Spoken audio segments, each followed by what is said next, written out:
Hold up, hold up.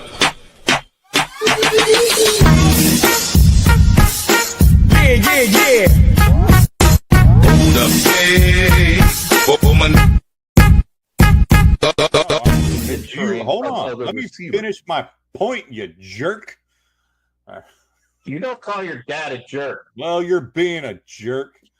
We just had one of our guests on, Jason Fry, talking about the Celtics are going to win their 19th championship.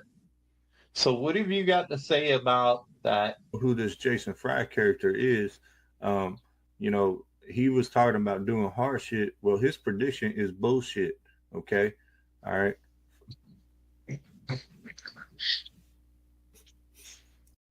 I have a feeling we're about to be joined by Sir George. He normally comes out of the black hole. Oh, there he is. Sir George. He is back. Play football. What's up? You know, well, I just want to say, Hey, Jerry. Hey, Jerry. I just saw Jerry joke. Hey, Jerry. You said, well, this ain't your number one. Your number one, Jerry. Number one. Oh, my God. We're moving on. We've killed the Cowboys. Matter of fact, get out. I'm tired of talking to you. Give me freaking JJ. Bring JJ on the show. Holy crap. Let's hear his opinion about this damn trade and why they made this decision. I think you're trying to cover your own ass right now and just not admit you were wrong. In the country. I think you're just trying to cover your ass right now. And don't. You know what? I got a big ass, so that's a lot of cover. A lot of cover. It take a blanket, damn it. More like a drape. Did you just pull a drape? Is that so I can open it up when I need to go? You know, hey, you're getting too deep into this. Rivalries make sports great, but they got to be on the same level. And I'm sorry, Angel Reese ain't on the level of Caitlin Clark. Like, it's not Magic Bird. If you don't want to commit to it, take your ass and be a PE All-Star. First off, you need to get your facts effing straight. How do you like me now? What? You're the coach. Shut up, dude. All you haters, shut the hell up. Just shut the hell up. Whoa. I won 5 Super Bowls, damn it. How dare you call the Cowboys a shit team? Watch the Cowboys. It'll be fun, they said. Bloody fucking hell, it was no fun. It was like riding a train around one of the Kardashians' asses, and you just disappear into this abyss of ice. Somehow he talked about buttholes that made me hungry for a PBJ sandwich. It's 35-7, and it's only 7 because you just scored. Shut up. Are you telling me coaches like Coach Popovich does plays in spaghetti noodles? The thing about Coach Popovich is he actually liked to use popcorn with super glue. Popcorn with super glue? Yeah, he would put super glue little magnets on the bottom, and then he would arrange them on the board, and he would like color them different colors, and that would signify the opponents. And yeah. Are those the players? I don't want to give away any industry secrets on that particular thing, but yeah, I'm just gonna say you gotta. Yeah, I don't really know what I'm saying no more. And they're playing with sticks, and they're playing with a little puck all the time. Expert analysis right there. They play with sticks and pucks. Trying to grow the game, man. Global game. These people, they don't give a damn. Well, I don't really know, but it drives me nuts. You're almost going to laugh. I can see it. Almost fixing to lose it. It drives me nuts. Oh, man. Oh, you didn't know? Your ass better call somebody.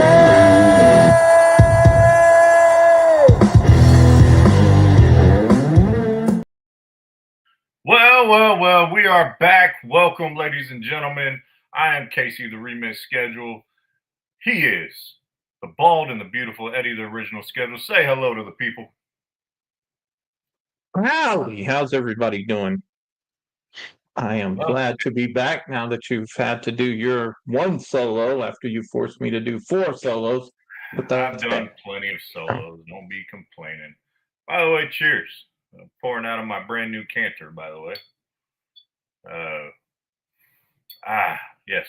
Thank you to my little brother for getting this for the wedding. So there it is. Cheers. I raised a bunch of luscious. If you would like to be a sponsor and fill up this canter, feel free.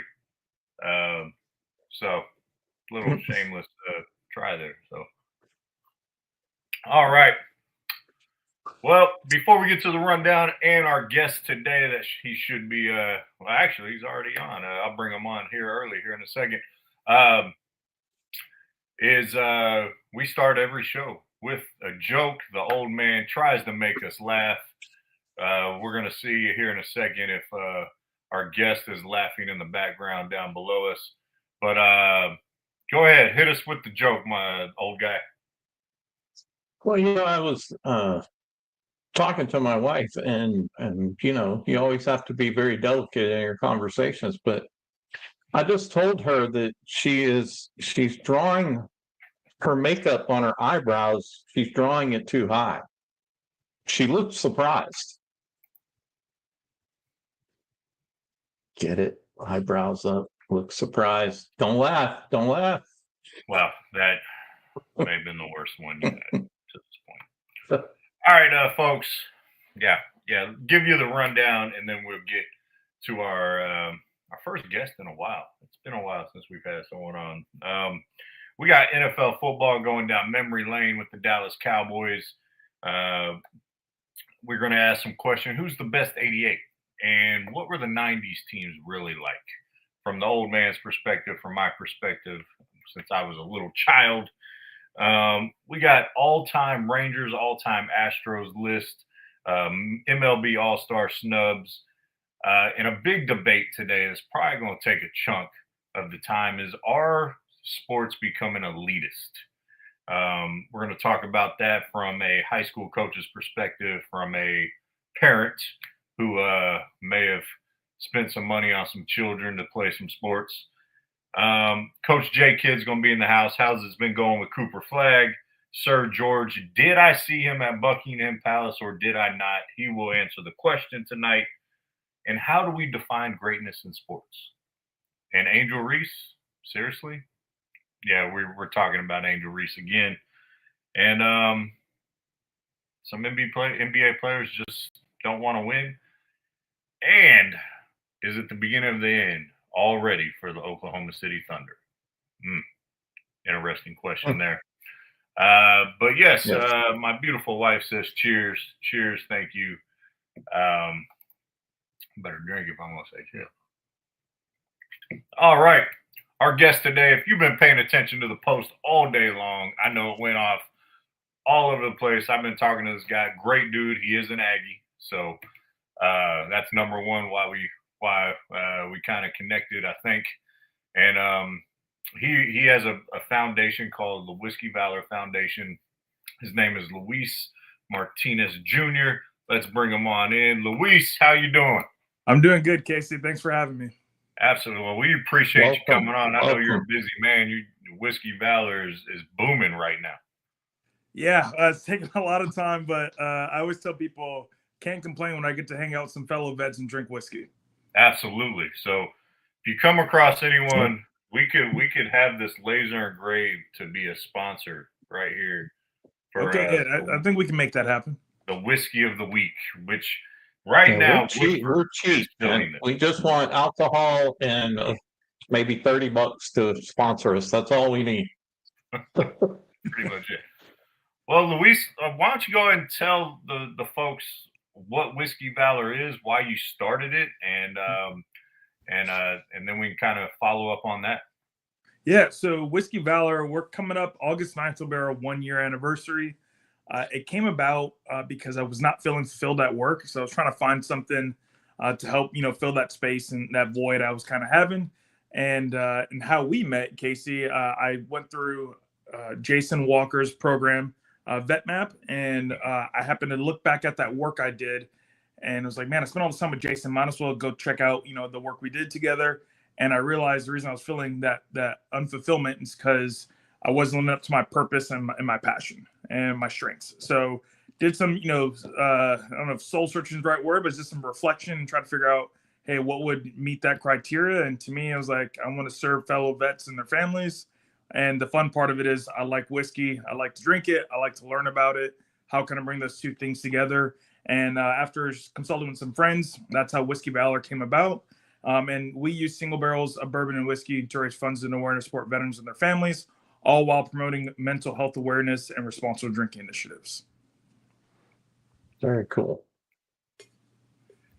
So you said single barrel. What's the significance of, is there any significance of going that route or?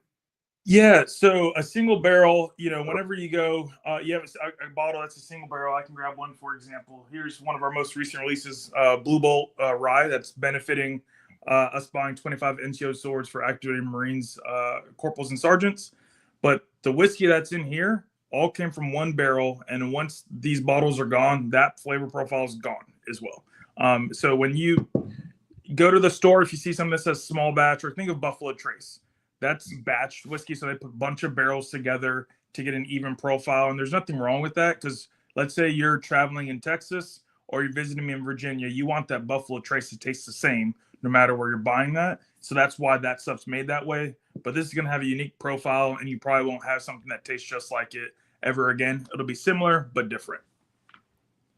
Wow. Very cool. All right. Well, who's really hopped on board for you guys and really helping y'all take off in this foundation? Because you said you're coming up on 1 year, and on LinkedIn, man, I see, all right, we're going here. You got new stuff coming out all the time, and it's incredible the support you're receiving. And me being a whiskey bourbon guy, I couldn't be happier for you, and all of us being vets on the show. Our goal is to make the biggest impact we can and within the veteran community. So what are some of these folks that have really hopped on? I know there's a Texas one here that I believe Garrison Brothers, which Linda went to look at, and we couldn't find that bottle. It was sold out as specs. So I can send you a link. We'll get ours. Ours is online right now. So hopefully I don't get myself in trouble forgetting anybody. But before I want to start off with my wife. First of all, she's been the one that allows me to have these late nights working on, stuff in my office, going on trips. We have a 6-week-old newborn. So she's been gracious enough to allow me to go do the trips I have to do. So she's been my number one supporter and helping me do this. But just friends, family, the Aggie community, the veteran community I've come across. I'm fortunate enough to be a Tillman Scholar through the Pat Tillman Foundation. And some of the first people I pitched this through were my fellow Tillman Scholars, and they've hopped on to help. One of them became our board member, and his company also donates to us. They're our largest donor to date. So it's just been people that are in my life believing in me, believing in the cause. Specifically, Garrison Brothers. They don't do barrel picks for like small groups anymore, but they gave me a chance, and as they put it, a very persistent veteran kept sending emails and finally got to the right person, and they heard our story, and they gave us a chance to do this barrel pick, support some Aggie vets. Blue Bolt Spirits, he's a active duty master sergeant in the Marine Corps. He has supported us from day one. He's our sponsor for our Marine Corps Marathon team. The company's, paying for all that stuff so we can raise additional funds. Fellow nonprofits, we have Travis Manion Foundation. We're doing one with them, a Sagamore barrel pick towards the end of the year. We have something with Toys for Tots in the work. And then we're starting to get our things for 2026 lined up as well. And I'd have to make a shout out also to Ironclad. They were our first pick we did in person. And they kind of set the stage and the blueprint for what is the perfect pick for us. And it's allowed us to go to other distilleries and be like, hey, here's what we've done. And people hear what they've done. Like, oh, someone else has done that. Like, we want to do that as well. So the folks at Ironclad Distillery have been huge and great supporters of ours as well. Well, it sounds like Ironclad should be our official sponsor as well. That's what it sounds like. They give the little guy a chance. That's what. They definitely gave us a chance, and we can't thank them enough. And definitely continue to support us. We have a pick lined up with them to start off the new year as well. That's awesome. So, what is the? You probably went over this in the spiel, but I want to hammer it home. Where is the money and focus going to support the veteran community? And then we're going to get into some little sports, because you gave me some tidbits earlier. I'm interested to see what you mean on a couple of them. So Whiskey Valor's focus, this is where we're putting our money. This is what our number one thing is to do with what the cause is. So what's the focus, Lewis? So what I've been telling people, 2025 is like our year of awareness and raising funds, and 2026 is going to be our year of impact. Okay. So as we do the barrel picks, when we partner with a fellow nonprofit, we split the profits with them to cut them a check after we sell the last bottle. So we'll have VetMap, Toys for Tots. The NCO Sword is not necessarily a nonprofit, but it's a veteran activity-led initiative. And then our personal programming, next year we're trying to launch a retreat where we bring some vets out to Louisville, Kentucky at no cost to them. We'll introduce some industry experts, do some wellness, mental health exercises, get people exposed to things that they probably wouldn't do on their own. And then after we do all that, in the morning, early part of the afternoon, we're going to go do the whiskey side of things, take them on tours, go have some fun and build camaraderie and community with the vets that attend. And then our other thing that we will be launching publicly, and you guys probably getting it here first, I think, but publicly on August 9th, we'll launch on our 1 year anniversary, our fundraising efforts for our rideshare initiative. And the goal with that is, let's say the three of us went out tonight to have a drink, plan to have one drive home, but you know how vets get, we get together, we start talking sports and all things, and now neither of us can drive. So to avoid anybody getting hurt, getting a DUI, Whiskey Valor is going to cover our Uber or Lyft to get home. They're going to call us the next day. Hey, KCA, Eddie, are you guys good? Yep, we're good. Just our buddy Luis, you know how he gets. We had one too many, we couldn't drive. Great. Hope to see you at a future event. We're going to leave you alone. But if we see you using the program regularly, we're going to reach out to you because it's meant more of in case of emergency. And we're going to talk to you about your planning before you go out.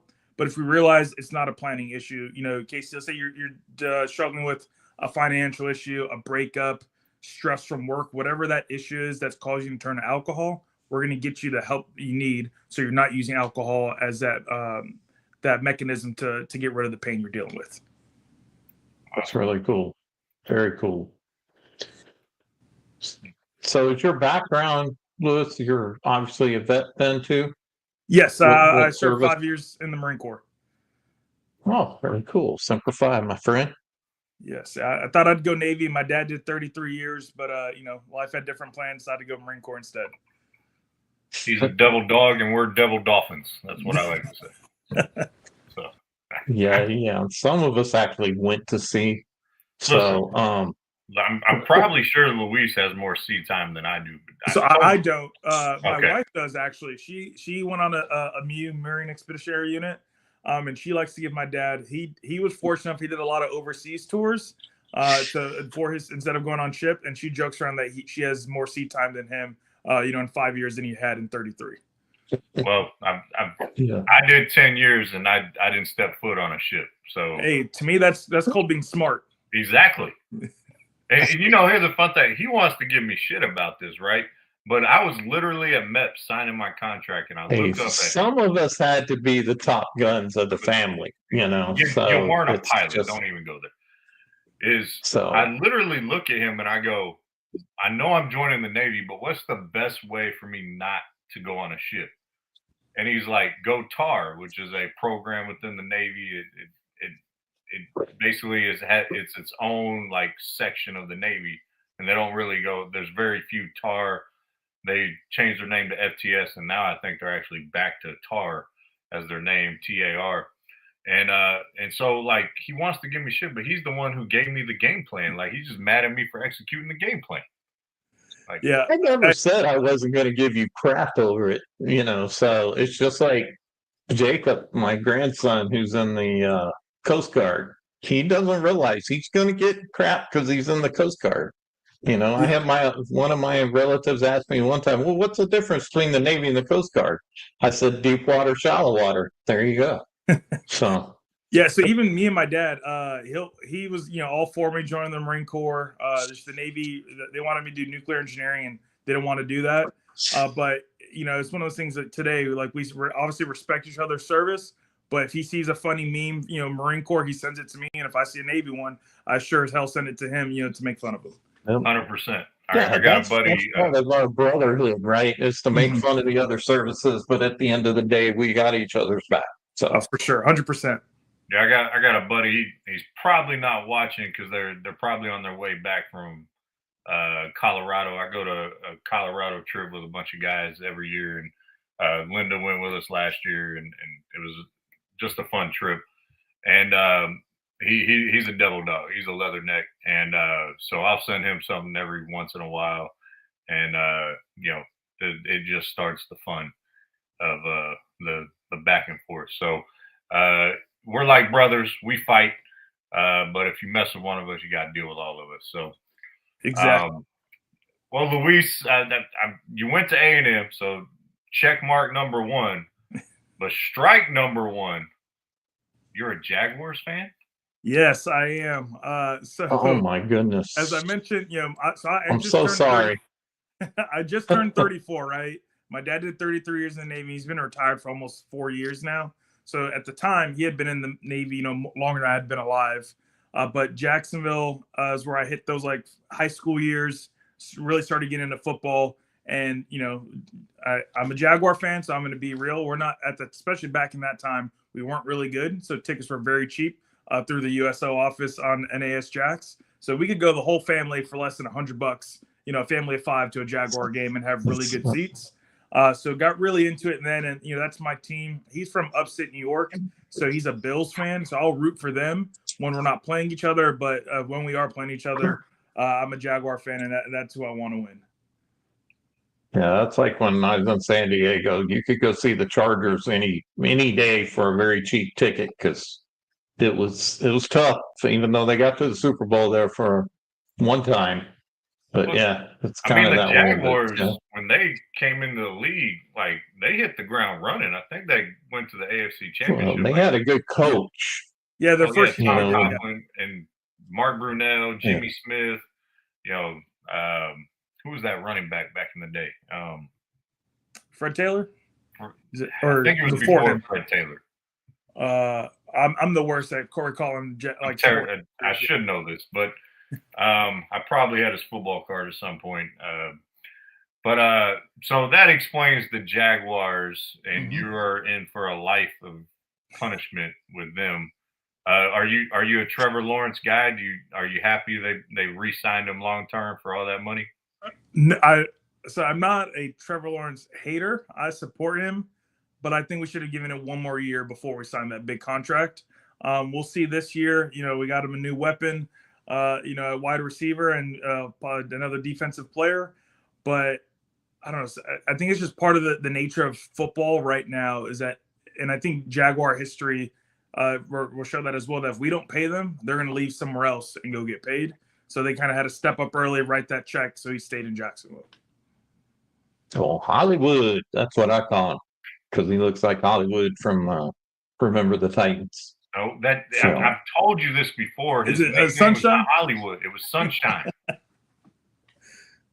I know, but the other guys called him Hollywood. Petey called him Hollywood. No, he didn't. You're going to need to go back and watch this movie, dude. Hey, that's a fun Sunshine. I'm telling you, Petey called him Hollywood. No, Petey was the biggest Sunshine dude. Old age. Okay, we're going to have to go back and debate this. I'll go watch it after we're done tonight. Like we'll end this next week. All right, Luis. You messaged me when I was like, hey, what sports you into? What do you want to talk about? And you mentioned changing of the guard in the NBA. So I thought that was a real interesting topic. So what did you mean by you don't like the changing of the guard in the NBA? No, not necessarily. It's not that I don't like it. It's just I think to me it's making me feel like I'm getting old, right? So the guys, I watched growing up, Dwayne Wade, Shaq's been gone for a while, but like Dwayne Wade, LeBron, KD, Steph. I think right now we're in a culture where we do a lot of hating versus instead of appreciating. But LeBron, KD, and Steph probably only have a couple more years between all of them, and they're going to be gone. I think the new generation of players are excellent. They're going to be great, but it's just now I understand when people are like, when they don't want to budge on Jordan being the greatest ever because like, hey, that's what they grew up watching. That's what I'm starting to understand that resistance to want to appreciate the younger talent because you saw the way the game used to be played and those stars who are now starting to separate from the NBA. Okay. Well, you ain't gonna get on any show that hates LeBron more than this one. So I was in high school at the same time as LeBron, so it stems from seeing his games on ESPN at the same time I was playing high school basketball. So I mean, I respect the dude, but I get what you're saying because, like, for me, I grew up. I caught Jordan for a heavy part of his career. I'm about to. I turn 40 next year. T-Mac, AI, Kobe, Vince Carter is my second favorite player. Dirk, I'm obviously a Mavericks fan. Jason Kidd, Steve Nash, and all that entire generation is by far gone. So, and obviously, but we may hate on LeBron, but I've said this many times. I respect him, like what he's accomplished in the game. So, Dad, did you ever feel that? Like, obviously you got to see prime Bird and Magic and Jordan coming into the league. I think was when you were like 16 years old back in '84. So, or did you like Dr. J? Like, were these guys that you were like, man, it's kind of weird seeing this happen? That was to me. Yeah, you're the old guy that I was talking to. Sorry. I'm having internet issues for some reason. But yeah, I mean, I was not a huge basketball fan until really Tim Duncan came into the scene. I mean, obviously, you could not get away from Bird and the Lakers with Magic and Kareem Abdul-Jabbar and all them. I mean, it wasn't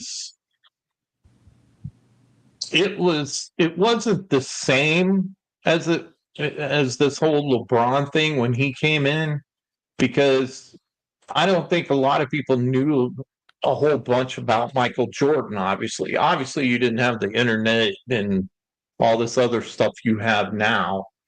But I think it was more of a smoother transition of all of a sudden this kid named Jordan is coming in, and a lot of that had to do with his coach, Phil Jackson, too. A lot of people forget that he was a big part of why the Bulls obviously won so much, but it wasn't just Jordan. There were so many players on that team, but it did kind of shift because it shifted to players like Dennis Rodman. He was and all it was his colored hair. He had colored hair and it was different, and it started, that part of the time period is when video games kind of started hitting the scene too, with the old Segas and the new games. So now you started seeing sports kind of grow because people were starting to play them in their video games, and that's when there was a little bit of a shift there. But I don't think it was anything like it was when LeBron came in or these new ones came in, like Shaq and all that. I think it was more of a look at this guy Jordan. This guy Jordan's amazing, and I think you didn't have as many haters back then either, because you could kind of root for, I like watching Magic against Bird, even though those weren't my teams, but it was always something fun to watch. Well, I think there's always been haters. there's always been haters. Now there's just platform. You see them all. Like I've always said, there's always been village idiots. Now you just hear them all because they all gang up on social media and be idiots together. So a lot more confidence when you have to say it in person. Correct. Yeah. We call them keyboard warriors. There you go.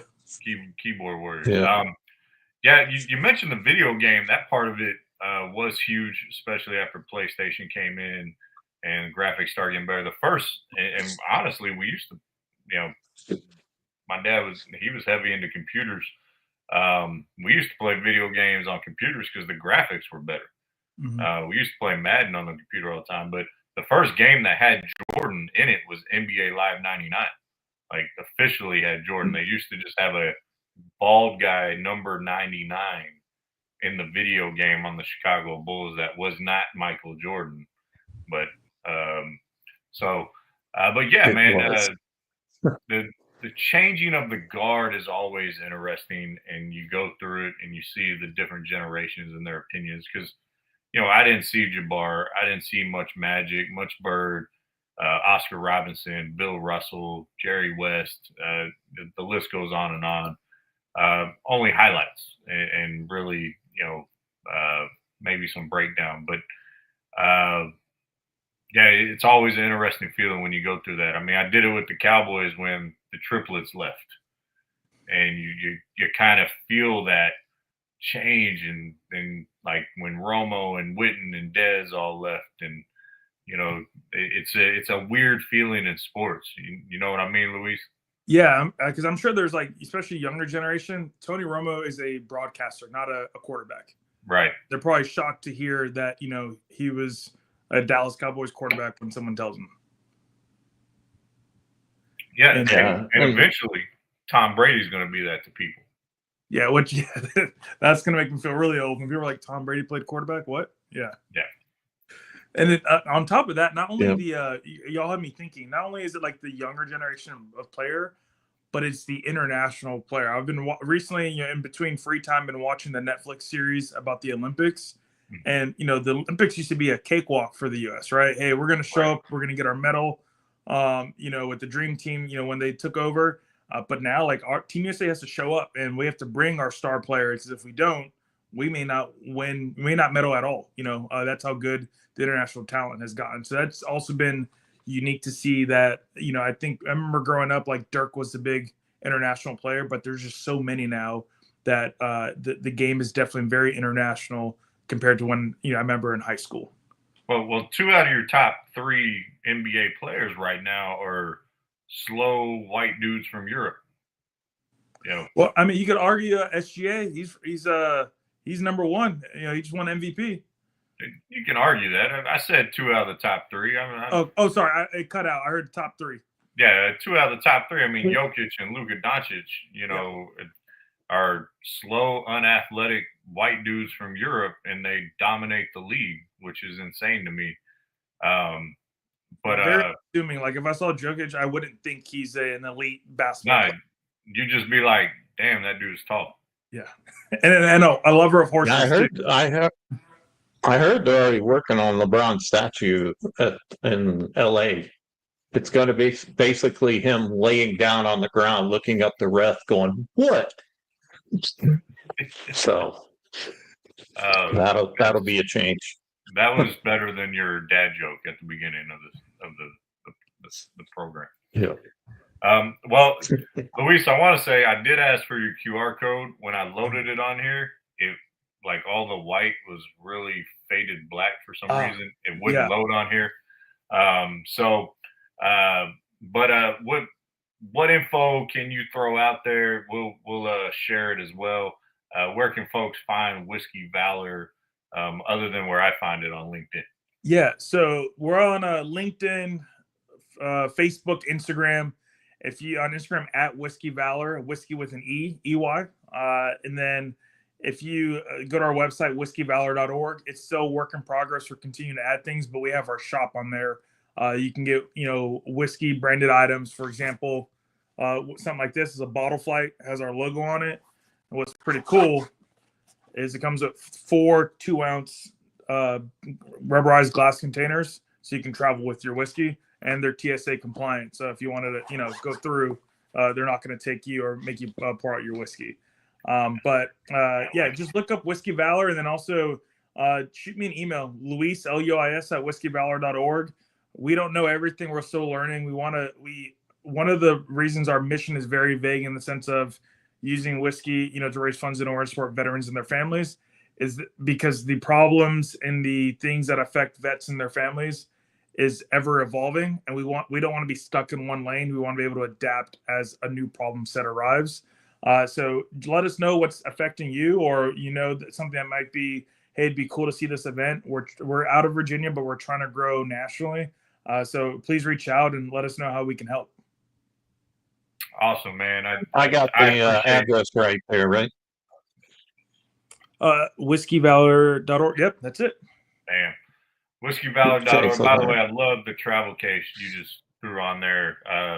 I went through the whole process on my honeymoon of sneaking a bunch of mini bottles across the world. So somehow I got them on the cruise ship. Sorry, Virgin Cruise Lines. Your security let that one slip through. Hey, be careful. You might get blacklisted now. Well, you can take them on airplanes. Yeah, I knew you could take them on airplanes. But you just can't get caught using them. Yeah.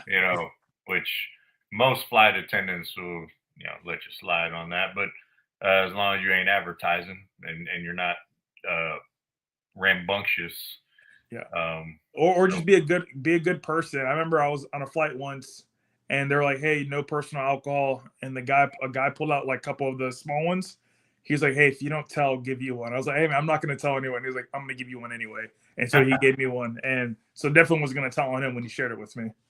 Yeah, it's we had a few on our way to Greece, or I should say we had a layover in London, so I had a few there. And then I don't know, I didn't really check the rules on the cruise ship. They were in my backpack. They went through the x-ray machine. They didn't stop me. So, because there was about 14, 15 little bottles in there. We finished them off before we left the ship. But yeah, man, I'm excited, and I'll say this, very, very proud of your organization and what you guys stand for and what you stand for, and the work you're trying to do. And any way we can help grow it, we will do on this show, because our goal ain't to be famous. It'd be these big ass sports podcasters. Our goal is to make the biggest impact we can within our veteran community. So that's ultimately what our goal is. That's why you see the colors, the teal and PTSD awareness. And so we appreciate you coming on, taking time out of your busy night, especially with a 6-month-old at the house. So congratulations on the baby. And congratulations. Thank you. Hopefully you'll be able to sleep again in a couple of years. So just so you know, but it's going to take a couple of years. I have a 4.5-year-old daughter, and just when we kind of like, we figured this out, we decided to be dumb and add another. So we back to the start.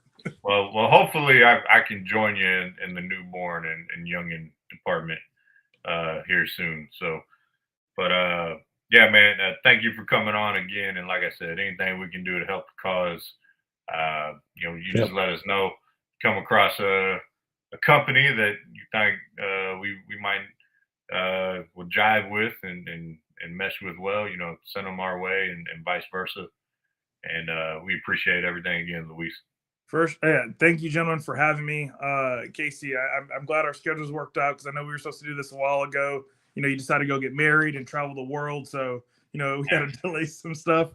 But let me know, as a thank you, I want to send you a bottle of one of our picks. If you go to the website, let me know which one you're wanting. I'll send it your way, and then you guys can give us a review.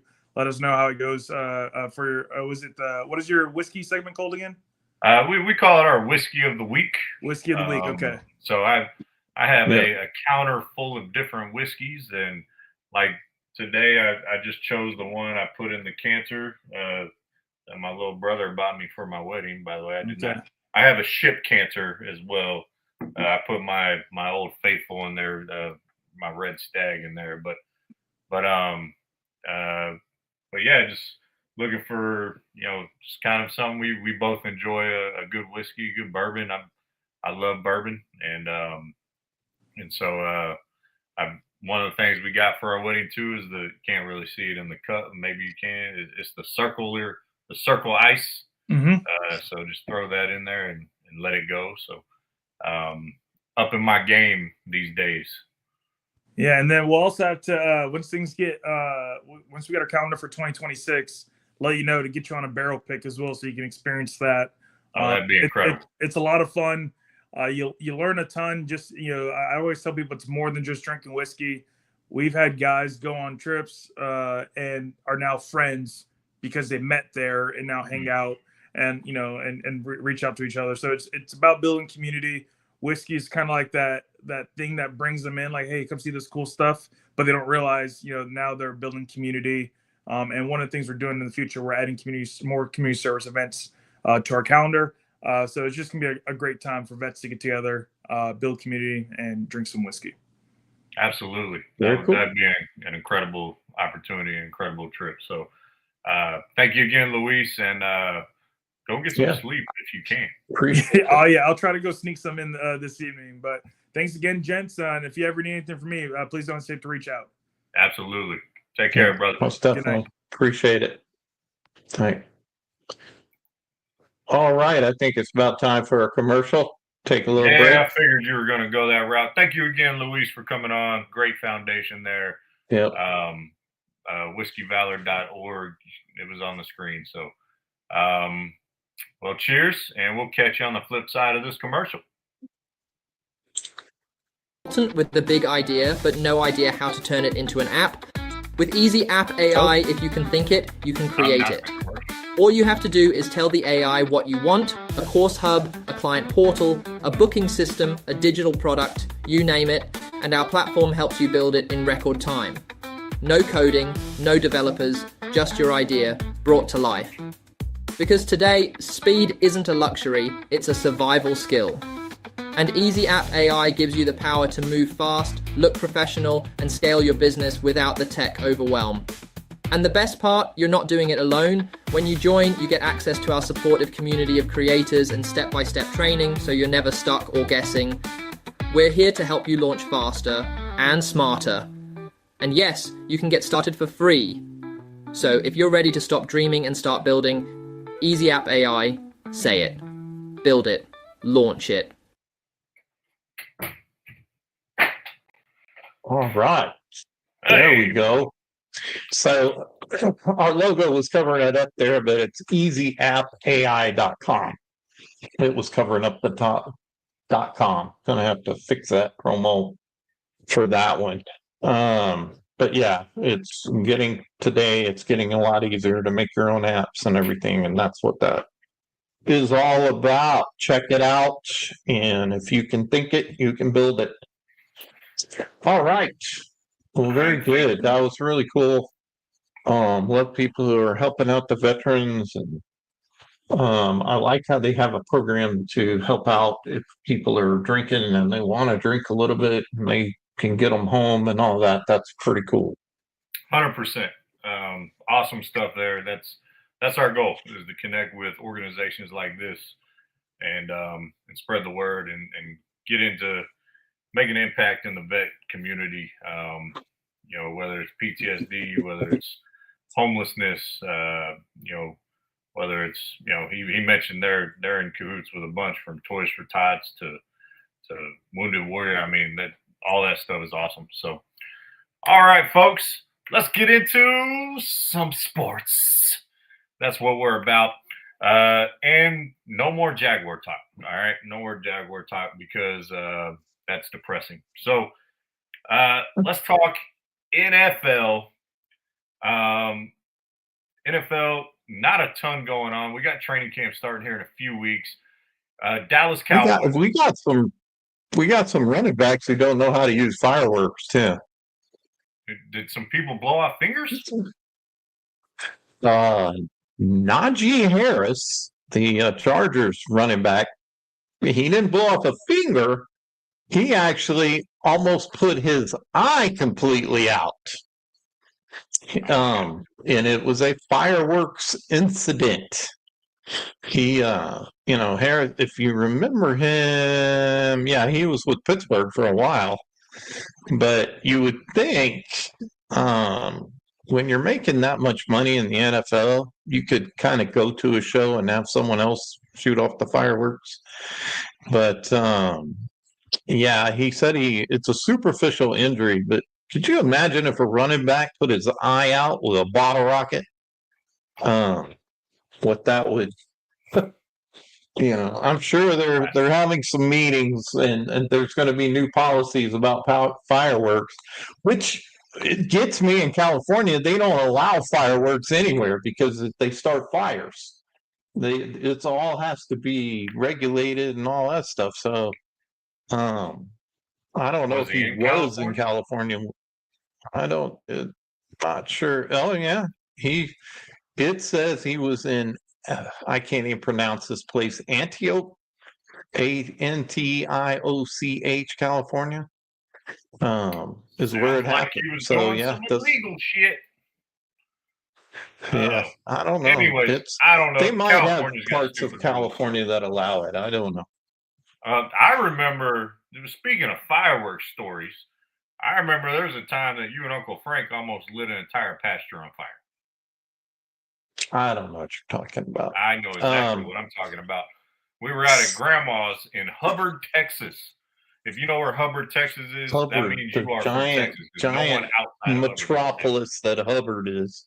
Yes. By the way, yeah. the cafe there still only takes cash. All right, just FYI. Yeah. If you're ever gonna go, it's good food. It's great food. Don't ask Yeah, what you're eating, but it's just great food. know that the Schedule brothers almost burnt the town of Hubbard down. Yeah, because we were out there wanted to do fireworks for the kids and everything for New Year's, and then so wasn't taking into account that Hubbard hadn't had any rain forever, and the next to where we were shooting fireworks off was nothing but high dry grass, and so we shot off some fireworks. The next thing you know, you look over and there's 3 fires already started in the field. I had just got a brand new Cowboys hat, not a cowboy hat, but a Dallas Cowboys cap, and had to take that to try and put out the fire as me and my brother began doing Indian rain dances on these fires to get them out before, because all I could think was, oh my God, we're fixing to burn down the whole town of Hubbard if this I think Uncle goes Frank up. burned a hole in his boots, if I remember right. Yes. I think he burned a hole in his boots. Yes. All right. Well, firework issues aside, Najee Harris, way to be dumb. I almost blew my finger off when I was a kid with a black cat. And I almost lost 2 fingers and a metal grinder as well. Jesus has blessed me with all 10 of my fingers to this day. But anyways, training camp starting here in a couple weeks. Dak Prescott said at his football camp, his youth football camp, I'm 100% healthy, ready to go from day 1 of training camp. Does that make you excited at all? Well, yeah. I mean, I think he's, I'm not a Dak hater. I will admit there's been times when I have not been a super supporter of him at times. But I think Dak works extremely hard. And I think every time we've seen him come back from an injury, he has always done well. So yes, I'm excited. I'm more excited that he has another weapon in George Pickens. That's where I'm more excited. Speaking of weapons, so did you see the rumors they were Did you see the rumors they're entertaining trading for Kyle Pitts from Atlanta? The tight end. I think that would be a badass move, by the way.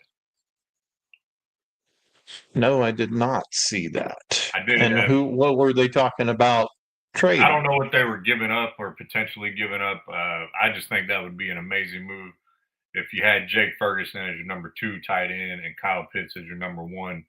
That would be an incredible move by the Cowboys. But I think Dak coming in healthy is hugely important. You know, ripping your hamstring off the bone is not a light injury, right? Um, and his health is hugely important. What's kind of crazy to me is, you know, Dallas doesn't make the playoffs last year. There's these question marks. Running game's a huge question mark. A lot of these big time shows on these big networks are getting on board with the Cowboys, which is interesting to me. You know, Well, on Fox and everybody Breakfast talks Ball. like why are they going to be talking about the Cowboys all the time? They can say that they're getting tired of it, but watch how it goes. Just watch how it goes. Well, They will I'm not saying continue. I'm not saying they're getting tired of it. I'm saying they're actually endorsing the Cowboys having a good season next year. You know, when we did our Oh, I see what you're saying. so Yeah. after the schedule release, you know, we did our predictions. I think I had them going 10-6. You had them going 11-5, or maybe you had them going 12-5, and I had them going 11-6, somewhere around there. And I still don't think either of those win the division. I think the Eagles will win the division. And I think 3 teams in the NFC East are going to make the playoffs. But Dak being healthy is massively important. I think Schottenheimer is going to run the ball a lot more. So I think that first 4 or 5 weeks is really going to tell you how the season is going to go. But Dak throws to a number 88. We know that is CeeDee Lamb. I have a question for you. Who is the best player to ever wear 88 for the Dallas Cowboys? Because you've seen them all. You've seen Pearson all the way up to CD. I want to know, and I respect your opinion on this, who is the best 88? Well, let me think about this. Michael Irvin. There you go.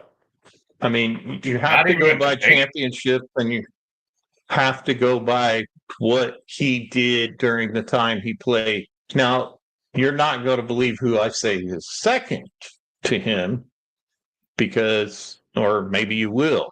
I think you're going to say Dez. Dez Bryant. Yeah. I'm going to say Dez Bryant, because I think Dez was a very physical player, but Michael Irvin just was. If you go back and watch him I shouldn't say prime time because he played with prime time, is the prime Michael Irvin. He just, the guy he would fight, he would push his way open, and he used to beat that guy you're pointing behind me. He used to have to play against him numerous times when Sanders was with Atlanta, when Sanders was with 49ers, and then became his teammate later. But yeah, it's Michael Irvin hands down, because he won 3 Super Bowls and Hall of Famer. Okay, go ahead. Give me an argument for someone else. I think the best 88 to put on the uniform is Dez Bryant. I think he is the most talented wide receiver that the Cowboys have ever had. Now, champion, Hall of Famer, all that stuff, Michael Irvin is better. He's on a different level. But I think if you were drafting a wide receiver and those were your choices, Pearson, CD, Dez, and Michael Irvin, who do you draft first out of that group? I'm drafting Dez Bryant. I think prime Dez was the best wide receiver in Cowboys history. Better than T.O., better than Irvin, better than CD. That's just where my opinion is. And do I think Dez is a Hall of Famer? No. But just talent-wise, everything he could do going up to catch the ball, I think those skills were better than Michael Irvin. I was just watching the 92 NFC Championship. It was on NFL Network today. And, you know, Dez goes up, or I'm sorry, not Dez, obviously. Michael Irvin goes up and pulls one. He mossed. No, actually, that was Alvin Harper that mossed him.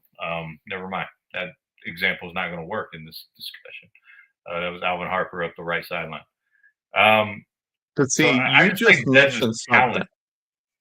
I think he was the best. That 4 or 5 year run he was the best 88. Well, you just mentioned something now.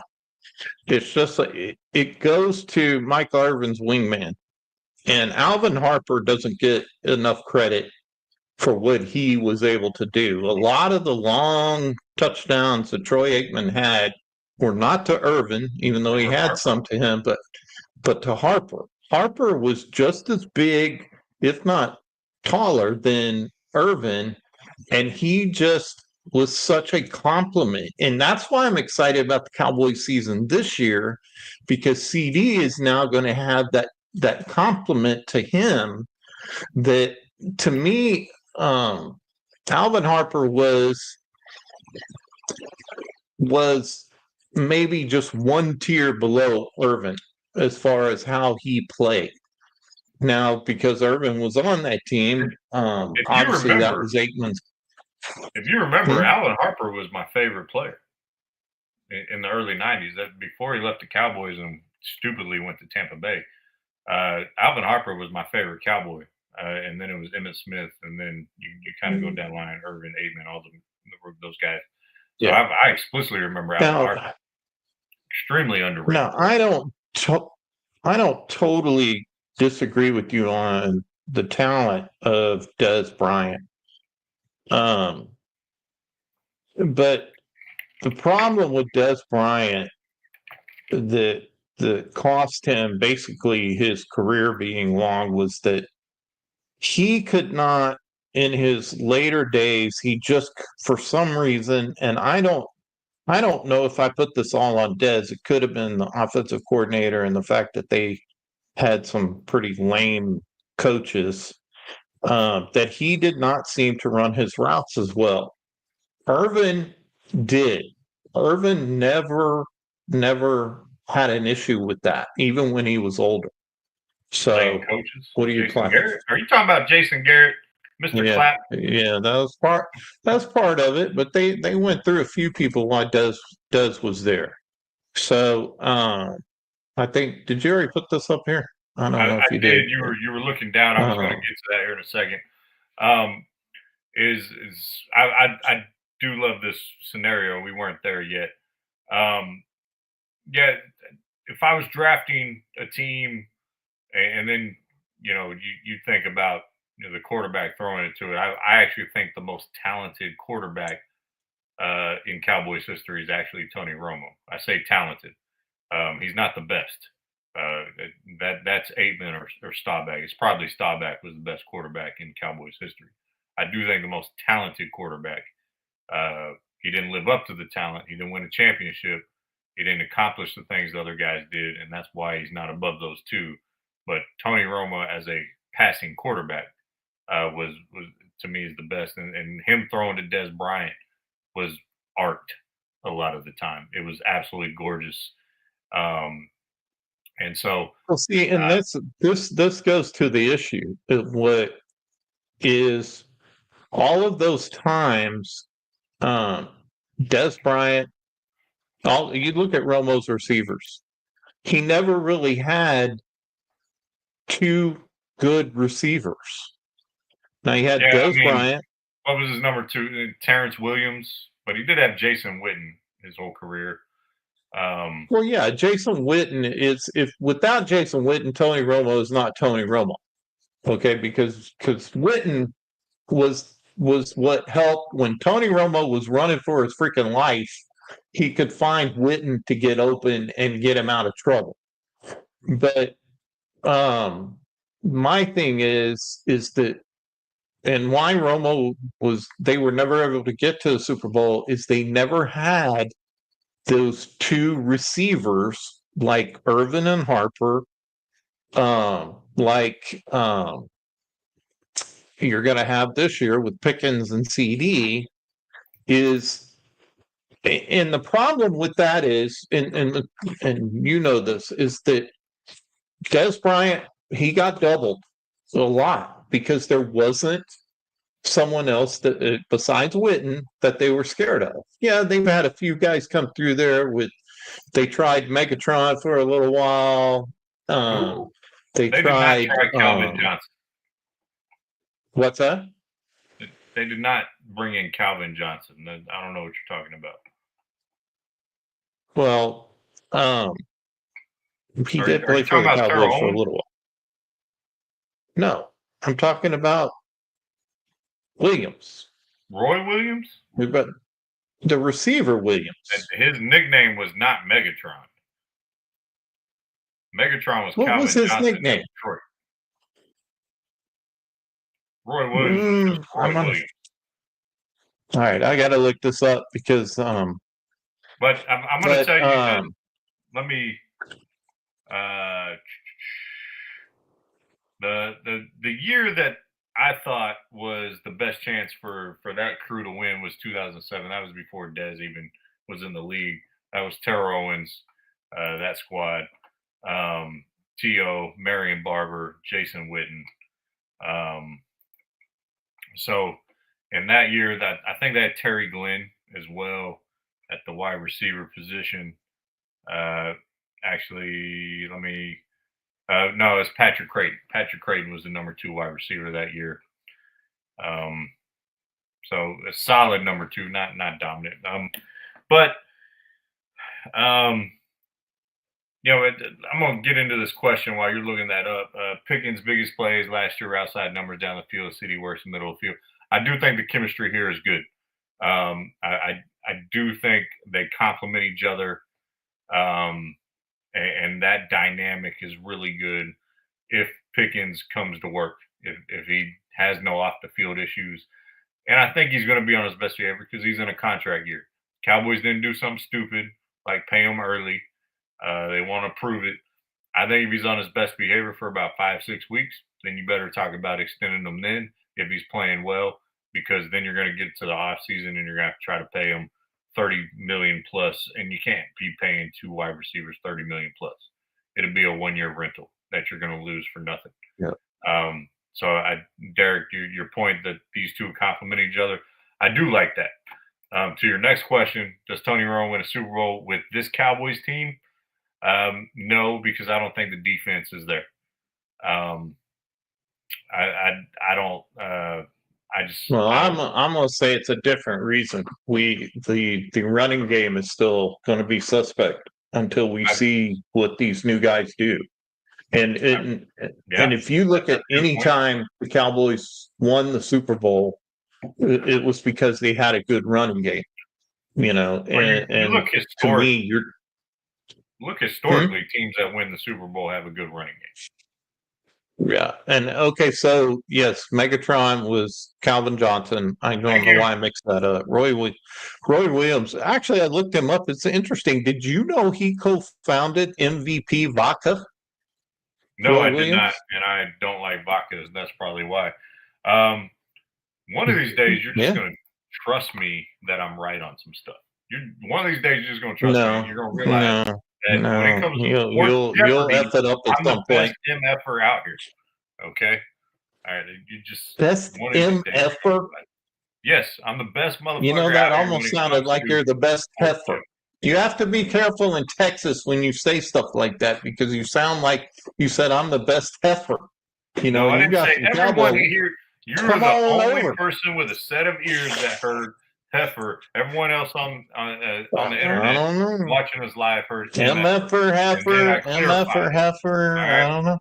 All right. Anyways, keep going down memory lane here. 92 Cowboys. I mentioned I'm watching that.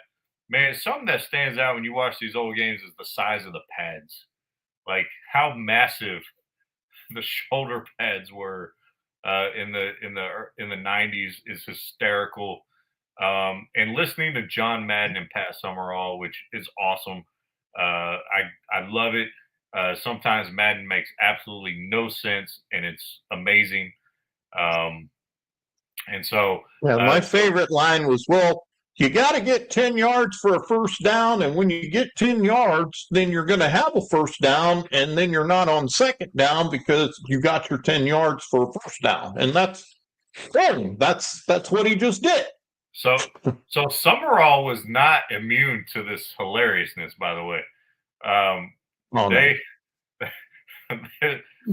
Their they're running a pass play in I think the third quarter of the NFC Championship game in '92 against San Francisco, and Emmett they play action. Emmett basically gets tackled going out for a pass route, and they call the holding penalty because he didn't have the ball.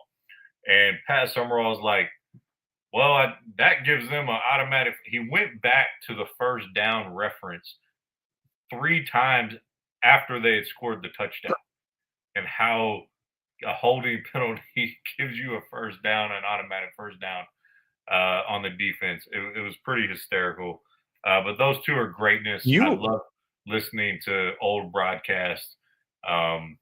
There's a movie with there's a movie that they are actually pretty hilarious in, and that is The Replacements. It's John Madden and Pat Summerall. That is a pretty good one. So good times going down memory lane. I'm going to save the top 100 list till next week. I know there are 2 episodes in on the NFL Network. I'm going to save the 100 to 91 list of, basically we're going to talk about, do we agree? Do we agree the order of that 10 is what I want to do.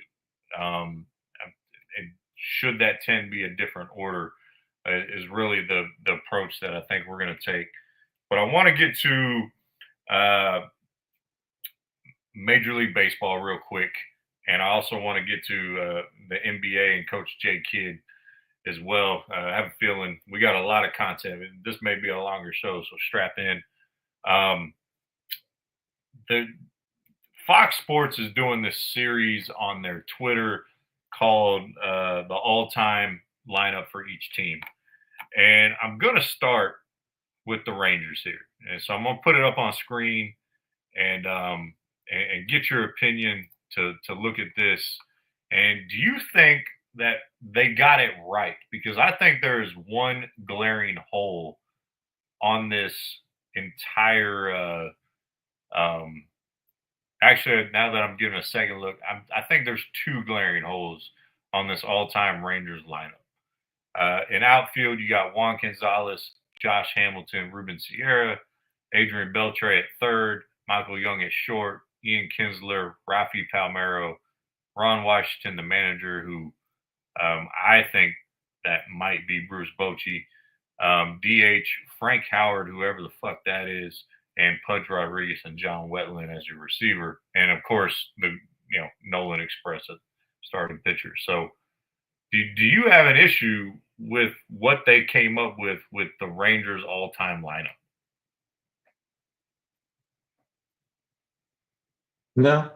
Or do you want me to throw something out there? Throw it out there. I think the DH should be Alex Rodriguez. How is 2-time MVP, the most talented baseball player outside of Ken Griffey Jr. we've ever seen, played for the Rangers, and he's not on here? I think A-Rod should be your DH. But I'm going to take that too. They paid him way too much damn money for what he performed there. Well, the team the Rangers didn't win shit while he was there, and he was. I think that was the highest contract. I think it was $250 million, some ungodly freaking amount. Yeah, 10 years, $252 million. Yes, it was an ungodly amount at the time for sure. They outbid themselves. But he was a 2-time MVP on a losing team. I get they didn't win, but if we're talking, you're building the all-time lineup, right? To me, if you put A-Rod at the DH here, I think that is a winner. I also think Rusty Greer should be replacing Ruben Sierra in the outfield on this.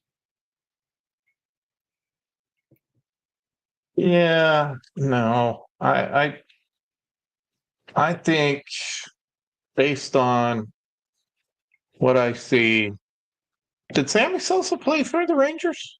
Who? Because Derek just brought up Sammy Sosa. I don't think he was on the Rangers, was he? He was drafted. I believe he was actually drafted by the Rangers, and they traded him away really early in his career. Oh, yeah. If you're talking, well, let's just Sosa, okay. So So Yes, let me just bring up a little history with Frank Howard since you kind of shunned him off. Nickname Hondo and the Capital Punisher.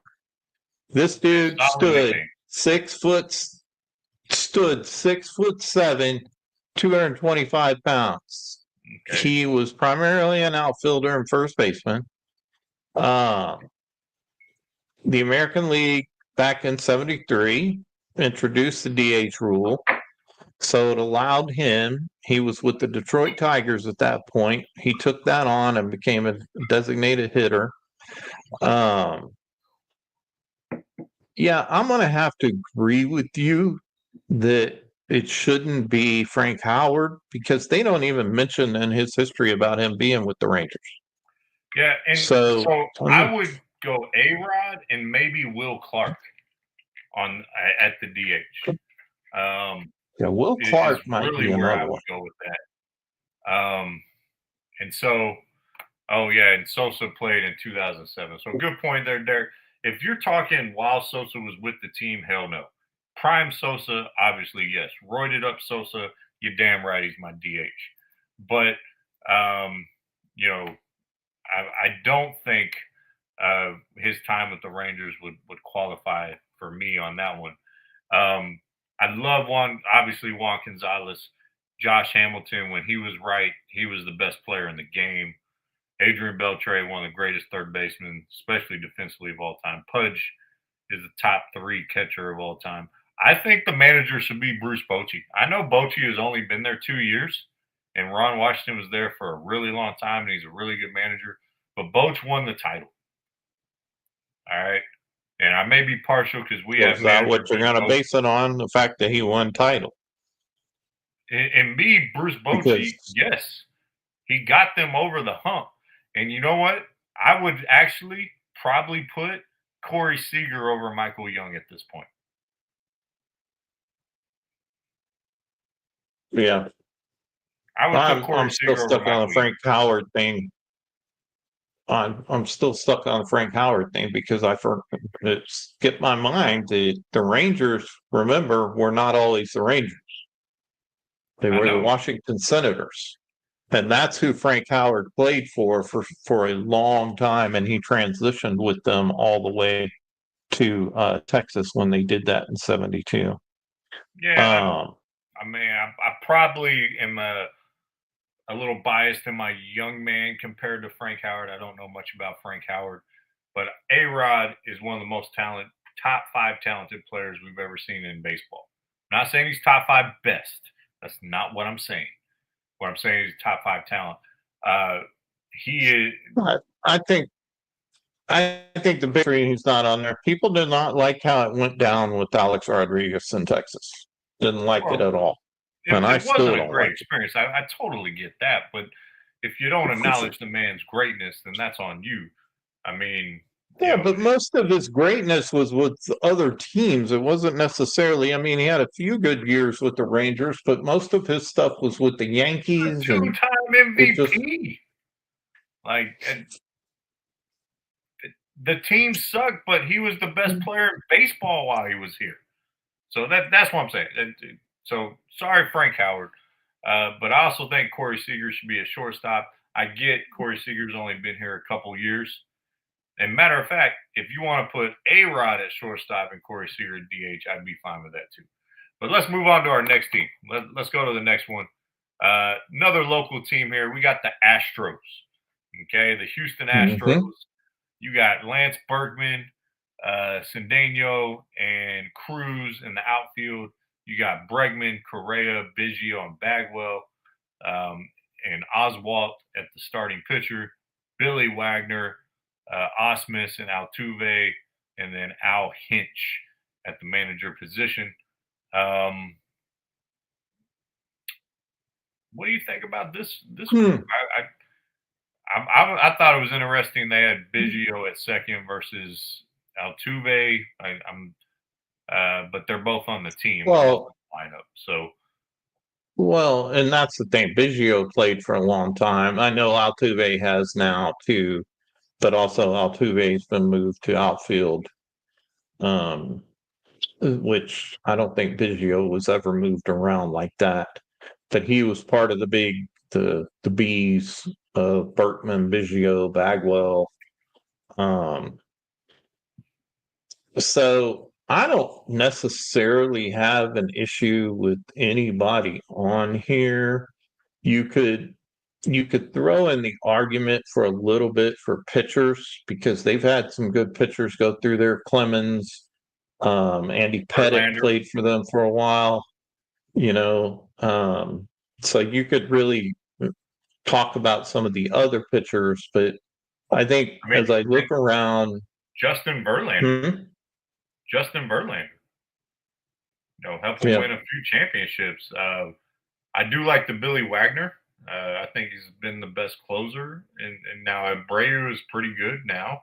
I think Billy Wagner is there. I just think a lot. I thought this was interesting because there was, 3 of the guys who have been on the team in the last 5 years. I thought that was really interesting. Mm-hmm. So, well, you think about it. Yeah. When Clements and Pettit and them were there, that was the Berkmans and the Biggios and the Bagwells. They got there. Of course, they didn't win, but I think this is a pretty good list. I just think you had a lot more pitchers come through Houston that you could probably throw here. I mean, what about Nolan Ryan? Yeah, Nolan Ryan was with Houston for a while. So, but I would probably take Clemens. Well, Clemens wasn't really with the Astros in his prime.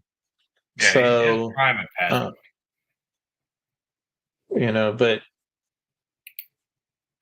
so yeah, I don't necessarily have an issue with what you got here with Billy Wagner and Oswald. So yeah, I mean, I don't see any issues because a lot of people forget about Cedeno and Cruz. They played for many years. Didn't really win anything, but they were mainstays in Houston. The only person that I can say that should be on this team that I don't see it is Kyle Tucker. He is currently the best player on the Houston Astros. He's been there for a while. He's been there as long as Alex Bregman. I think Kyle Tucker is one of the best players in baseball right now. I think he is a guy that should be on this team, but that's about the only one. I don't know much about Al Hinch or is that AJ Hinch? So it's AJ Hinch, and I was fixing to bring up. There's a reason why he's not the manager anymore because of the cheating incident. So he was there during the cheating scandal. He was the manager. That's why he lost his job. Okay. So I think you might, if you look at who won without all that controversy, you're going to have to go to Dusty Baker because Dusty put these teams as old as Dusty was, and which his name was kind of fitting for probably farted. It was Dust. So Dusty, he was able to put these teams together when everybody thought after the cheating incident and everybody was against them, he got this team back to where it needed to be. So I would actually put Dusty Baker as the all-time manager for the Astros. And you know what? I actually agree with you. We actually agree on this one somehow. I think Dusty Baker should be there. Hell just froze over. I mean, and we agree over something with the Astros too. That's the crazy thing. All right, the All-Star teams were announced. I wanted to get into a couple snubs. How is Juan Soto not an All-Star? He's one of the best players in baseball. I think this is New York Mets biased. I think people don't like the Mets. They don't like that he left the Yankees. I think Juan Soto not in the All-Star game is bullshit. There, I can't be any more clear. I can't disagree with you, but I'm also going to say, why is Suzuki not in there? Suzuki leads the majors with 77 RBIs, 25 home runs. Because he's Asian. That makes no sense. Huh? I'm just kidding. I'm just kidding, folks. I'm just kidding. Don't cancel us. There's no Asian hate. I agree with you. Suzuki should be in there. George Springer, Trey Turner, Joe Ryan, Framber Valdez from the Astros, Junior Camarillo. I think they should all be all-stars. Now, I don't say we should like expand the all-star team by any means, but these are all guys that did you mention, and am I saying his name wrong, Morion from St. Padres? Did you mention him?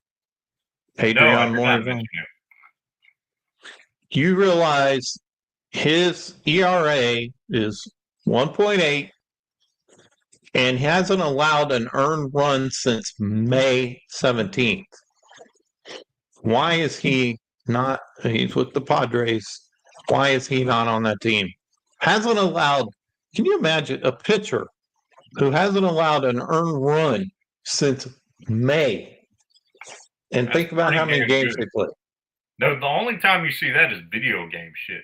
Which, by the way, Eddie's schedule for the Colorado Rockies on my MLB The Show 2K franchise just threw a no-hitter the first game of the season. So congratulations, Eddie's schedule on that one. Well, you got to be good to do that at the Rocky Stadium. Yes.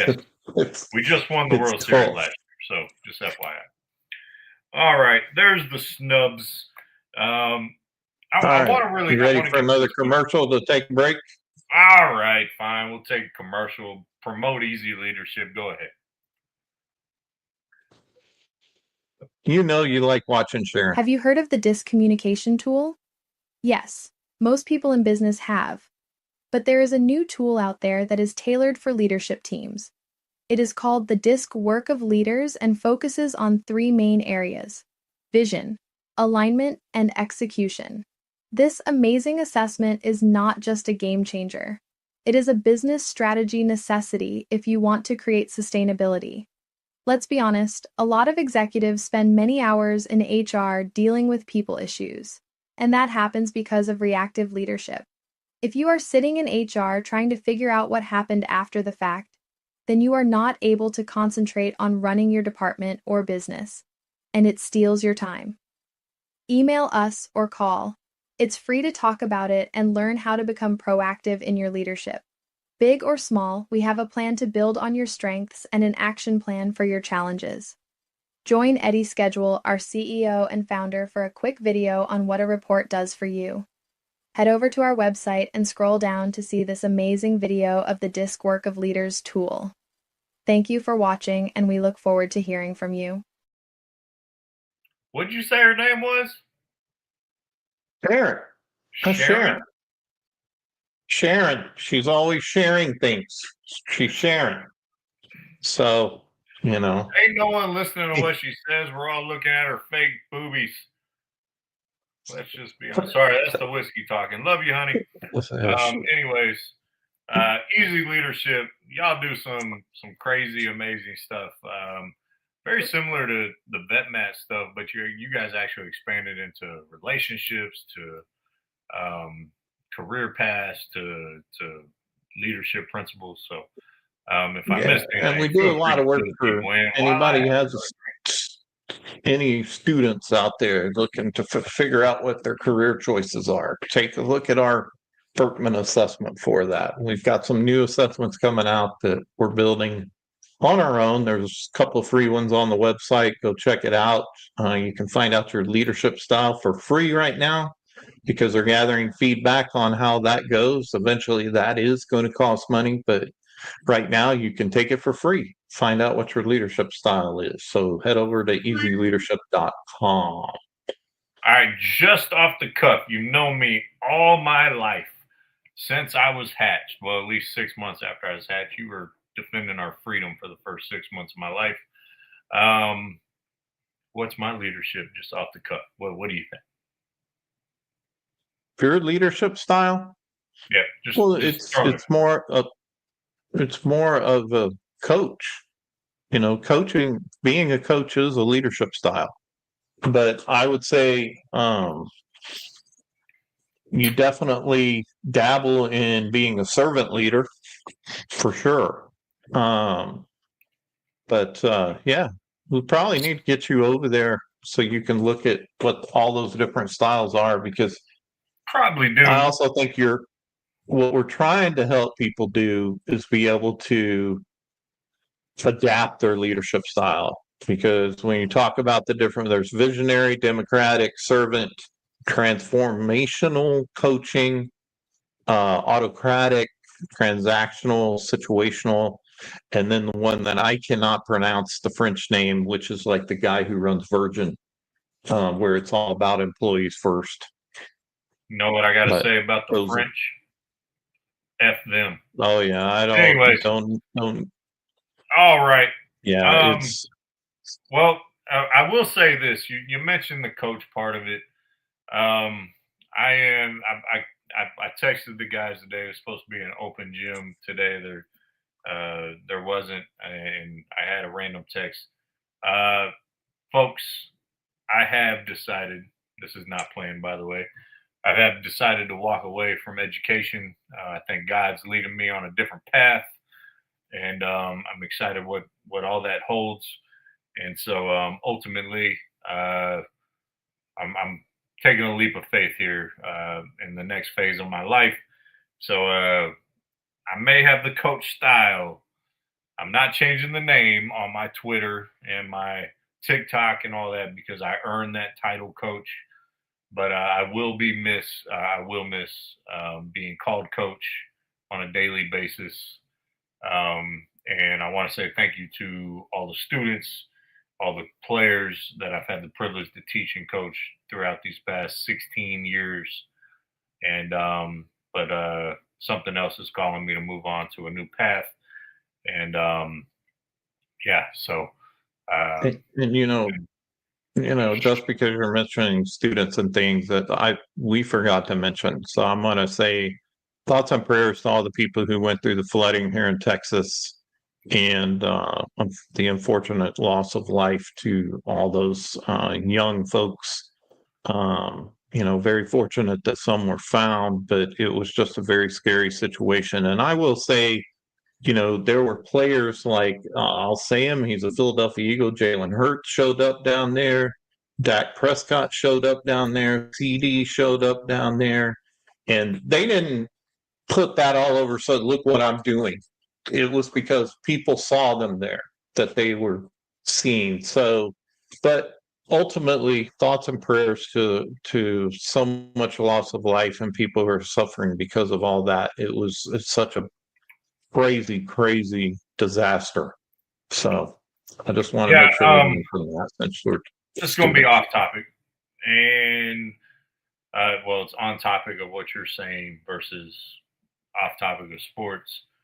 And I don't know how much you've been on TikTok since that happened, or on Twitter, but there's some idiots out there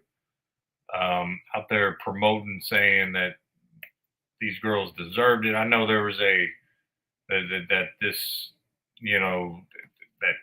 people in charge didn't do enough or didn't anticipate, and the stuff that has really gotten under my skin with this crap. And I'm sorry, we normally like to stick to sports because we criticize people not sticking to sports a lot of the time. But this hit home being in Texas, right down the road, and when I see people saying that, because we're a red state and people voted for certain people and things like that, that these girls in this camp deserved it, or it was an all-white Christian camp, which is not. Like there was a community committee member here in Houston that posted some vile stuff, and she's been removed from her job. Well, this is why I don't even want to give these people any notoriety. Well, I don't even want to talk about it because I don't I'm not think saying they deserve any credibility or notoriety for being so. idiots. They're idiots. When people do this and politicize disasters, when they It's stupid. look for something to try and make themselves feel better or something like that, I don't think they deserve it. It's just like, to Yeah, me, that's when someone goes out and does a heinous crime where they kill some innocent people and they put their face on. I don't think it should ever be done. There shouldn't be any notoriety and there shouldn't be any press. well. And that's That's just why my I'm thoughts on that. not putting names or anything. I just wanted to emphasize there are some hateful, heinous people out there, and unfortunately, so um, you know. But yes, prayers to the families, schools, friends that were all affected by the tragedies in Central Texas.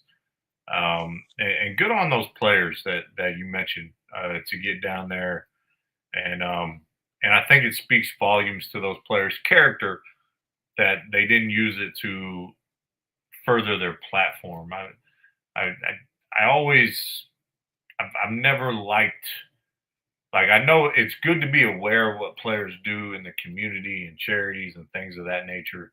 100%. I've never liked when players use it to enhance themselves. It feels very self-serving. Well, Hold on. For example, I was rewatching The Last Dance, and there's always been criticism on Michael Jordan for his lack of stepping out in the political arena, right? Um, but he's always given money behind the scenes because he doesn't want that. He doesn't want notoriety. He doesn't want people to know necessarily where he stands, and I think that's overall a positive. I think we generally make an effort, and I think our network generally makes an effort of not to know where we stand. I think you can kind of probably tell how we react to things, how we stand. But it's the same thing in the classroom when I was teaching. If my students ask me my opinion on something, I'll give it to them. I'll give them the reasons why, but I also tell them, you better not go home and say I think like this because of coach schedule. And I think that's the same thing that you probably did in your naval career because you mentored a lot of young sailors. And this is what I think, but I want you to figure it out for yourself. These are some tidbits you might need to know that you probably should know in the realm of life. But when it comes to kids and tragedy, when it came to the fires in California and Malibu, Hawaii, the hurricane in the Carolinas, I mean, when you try to politicize it and say stupid stuff for recognition, it's just absolutely sad. So that's where I'm going to leave it because I really want to get to this next subject. We're already at an hour and a half. I said we're probably going long tonight, y'all. We normally go an hour and a half. We're probably going to hit 2 hours. So, and we'll save some subjects for next week. But because I haven't eaten, I'm going to say I'm starting to feel it. I'm just going to say I'm starting to feel it. Starting to get a little tipsy. So, anyways, I want to get your opinion because I think this is going to be a huge thing. Kenyon Martin on a podcast said something that I think makes absolute sense. And if you're watching, please comment on this. I want to get y'all's opinion as well.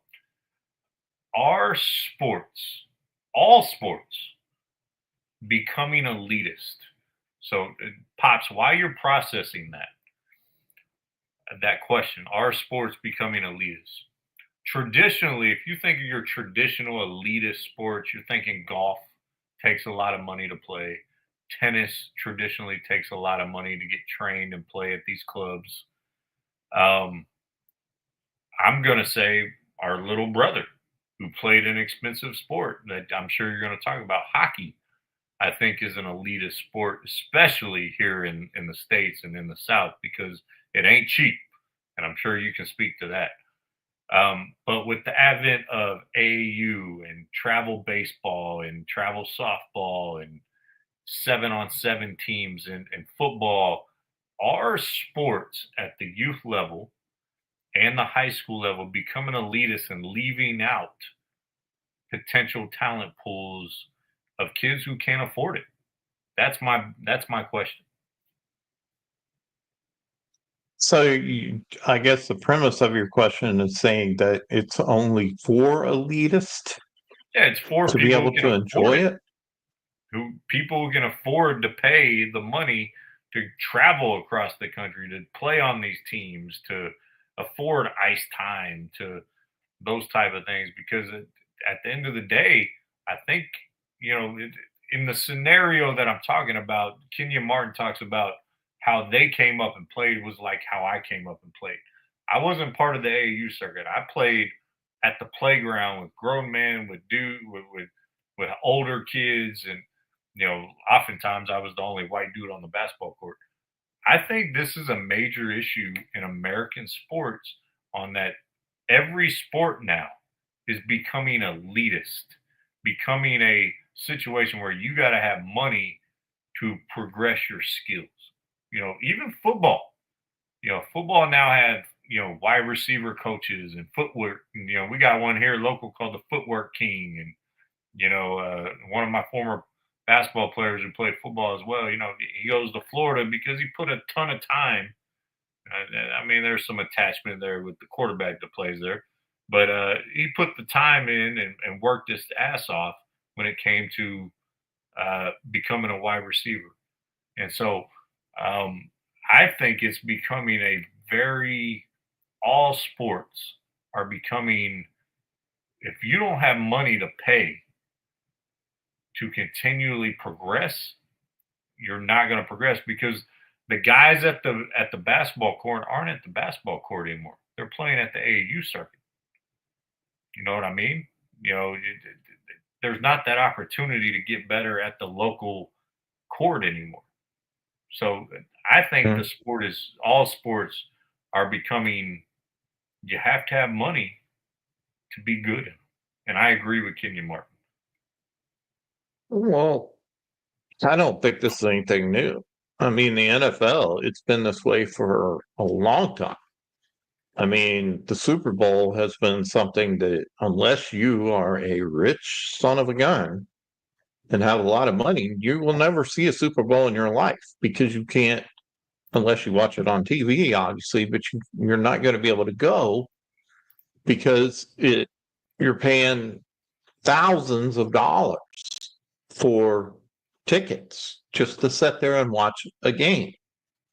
And so to me, this it's been an elitist. I mean, the NBA, to get a ticket there, same thing. NFL, the NHL. The NHL is really one of mine that really drive me crazy, because I think the sport would be a lot more popular if they would lower their prices, because people seeing hockey live, they really get into it. But it's that way. I mean, I start to think about, Hold on. baseball, I think is, go ahead. Hold on. I don't want you to get into attending games. I really want you to focus on the question I'm trying to ask is youth and high school sports becoming elitist. Because I understand what you're saying, that prices and inflation in attending sports has gotten astronomical. Go to a Cowboy game, family of four, you're spending $2,000 right now. I get that. And everyone accepts that. But traditionally, when I moved in with you when I was 16 years old, I would take the truck illegally because I didn't have my license. Sorry, Taft, Texas Police Department. I'd go up to the park and I'd drive by and see if anyone's playing. And we would play if there was no one playing. We would go up to the gym. My buddy Richard Carrot had a key to the high school gym. The opportunity to play with people better than you was there. And basketball was pretty much free on delivery, essentially, is what I'm saying. Now, to be a good basketball player, just to make your high school varsity team, You can't just play basketball when it's basketball season. You have to have the money, especially if you're at a good school and a high level talent basketball school, to have a basketball trainer, to play on a good AAU team. And, football teams, good And that 7-on-17. that's where I was going, is that it is nothing new in professional sports, and it is not super new in high school. Yes, they are elitist, and it doesn't matter which sport you play because social media has changed the game. You better have an Instagram account. You better have an X account. You better have all these things True. if you're going to get a chance to play at Division 1 level. And now that Division 1 level, you're going to get paid for some, that it's even made it more of that. So yes, the answer is yes. It's been that way for a while to me, because it's the introduction of social media. And you look at LeBron when he came in the league, it's been around since then, to me, as far Well, as I certain have a players. question for you. I have a question because you obviously spent a lot of money and did travel hockey, and that was really the only option for my little brother who played hockey, right? When I was in high Mhm. school in Taft, did you even know about AAU and travel basketball? Exactly. So So that's the point. That's one of the points that I wanted to make was you. It wasn't a thing when I was in high school. It was, but it wasn't. Like your better players knew about it, but your average player did not. And so, I'll give you an example of a kid who benefited from this system. He played, well, he did play at Midwestern State. One of my former players, Braden, great player, great high school player. But without AAU and the opportunities that he had, I don't know if he gets the opportunity he does. And I think that's a lot of players. Now his family is well off, and his dad has done amazingly well for his family, and shout out to them. I'm not knocking that at all. He's done the American dream, what we all want to do. And ultimately, in sports, you don't have that neighborhood ballpark or neighborhood field anymore that everyone goes to at the same time every day to play at. You don't have your court that everyone shows up at. For me, it was Trinity Baptist Church on Central Drive Road. There was also the one at the apartment complex down the road. I forgot the name of the road, but now it's my players at the school I just resigned from. Some of them play AAU. Those players get better. I have some players who couldn't afford to play in certain aspects, and they're getting left behind, unfortunately. So if you don't have the money, you don't progress in any sport, and that used to be traditionally to your traditional elitist sports like golf, tennis, things like that. You don't have inner city baseball happening anymore because it takes money to be a part of travel baseball or a baseball team now. And inner yeah, city I kids just don't have that. it's not in our chat, but Angie, my wife, just said absolutely, he's right. 7,000 for volleyball dues. Who can afford that? For private lessons, for one-on-ones, all of those things. And that's volleyball. Yeah, I can't. So yeah, Am absolutely. I right? And I'm going to ask you before I say it. Can I say the number that I remember you saying you spent on hockey? Or you can throw it out there if you're comfortable with it. But I don't want to throw something out there that you don't want out there. When Dallas was in high school, Well, with travel and everything, we're talking because we would go to Chicago, Denver, all these different places. I mean, it was, if you look at the equipment, it's upwards of 10 grand. Yeah, I was going to say 10 to 15,000 a year, and that's hockey, in which I consider hockey traditionally an elitist sport, especially in the States, because there ain't no ponds freezing over here for you to go play hockey on. In Canada there is, down here there isn't. You got to pay for that ice time 100%. We got AC bills that got to be paid down here. I think it's a sad state for the game, or for all these games, for softball, baseball, basketball. It's hitting football with 7-on-7 teams now in the off season. Football used to be, first it was, you just show up and you get in shape during football season or during two-a-days. Well, now you can't do two-a-days anymore. So now you do all off season lifting, and that used to be enough. Well, now it's 7-on-7, and now it's about being good in 7-on-7. So I think it's a sad state for youth in high school sports. And now that I'm leaving it, I can say it. If you don't specialize in that sport, you're going to be average in every sport you play unless you're just supremely talented. I'm sorry. That is what it is. If you're going to split time. The other issue, and go ahead, and you know about this, is that it also puts pressure on the parents to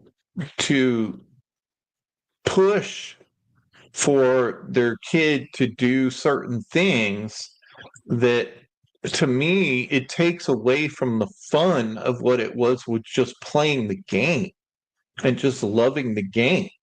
Because now it's if you're not one of the higher tier players and you're not and you have to do so many things to do that, you better be okay with just being okay.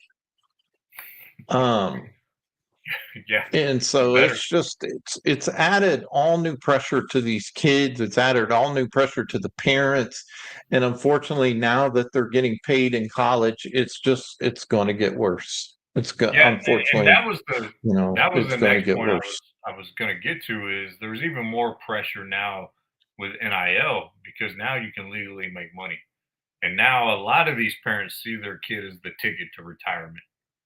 They call their kids their retirement plan. And that's unfortunate when you put that pressure on your kid, because in my opinion, your kid owes you nothing. Is when it comes to financial support or anything like that. You as a parent, and hopefully one day I get to experience this, you've lived your life. You've done it the way you've done it, and as a parent, and I'm saying every parent, right? I think you do it if you're relying on your kid to support you, you're doing it wrong, in my opinion.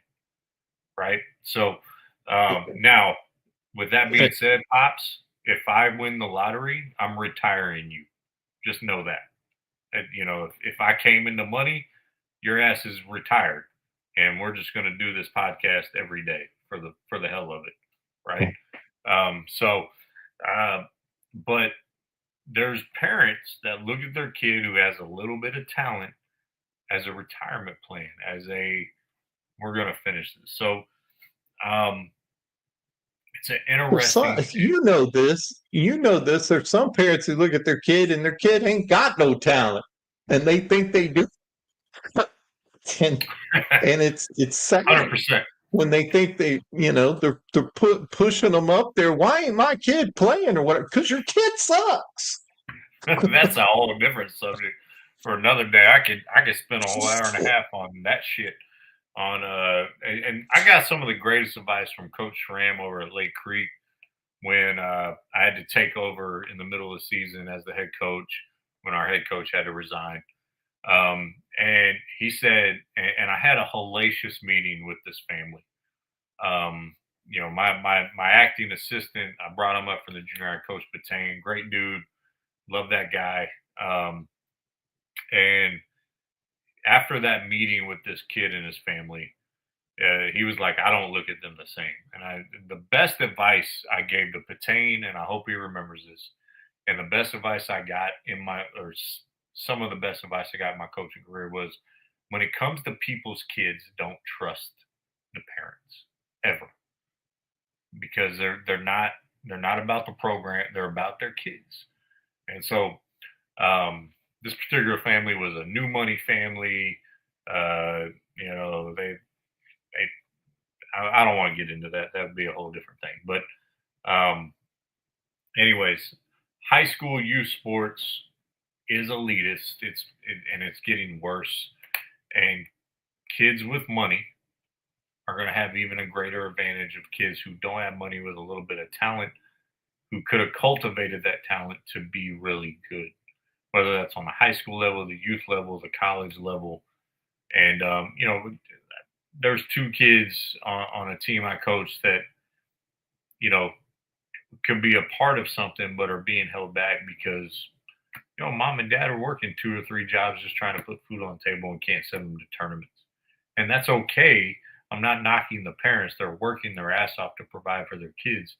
They just don't have the extra money in the jobs they have to pay for this. Totally get it. But those kids are being held back because of the system on their true potential within the game. And that's unfortunate to see as a coach, as a teacher. My biggest thing is that it should be something that's fun for them, you know, because we know once your high school days are over, for the majority of all of us, that's 98%. when it all ends. Yeah. You know, and that's why I always told all y'all, enjoy it, because it's going to be over, and you're going to miss it, and you're going to be working, and you're not going to have a chance to do those type of things anymore, because now you got responsibilities. So yeah, and this is completely off topic, and we're hitting the 2-hour mark here, so we're not going to get to a lot of our info here, but or a lot of subjects. We'll save them the next week, or we'll have different subjects. Probably won't get to J Kidd and Sir George. We can always ask Sir George if it was him next week. But what you're 100% I don't know what right. you say. His schedule's pretty tight. Yeah, he'll figure it out. But I think at the end of the day, when it comes to you mentioned enjoy it, you know, I joined the family business at 18, but I got offered, and I don't know if you remember this, but I got offered to try to walk on at UTEP for basketball. You know, I got accepted to UTEP, and they wanted me to try out to walk on. I don't know if I was talented enough to make a Division I program, probably not. But you know, Coach Ball at Central Christian College in McPherson, Kansas, wanted me to come out and try out. But I you know, that was going to be on our dime, and I know we couldn't afford to send me up there at that time. You know, there was opportunities that, but there was never. I did get you to Purdue, though. I did get you to Purdue. I did go to Purdue basketball camp, which, you know, knowing being a coach now and for how long I've been, I kind of realized how low level that camp actually was.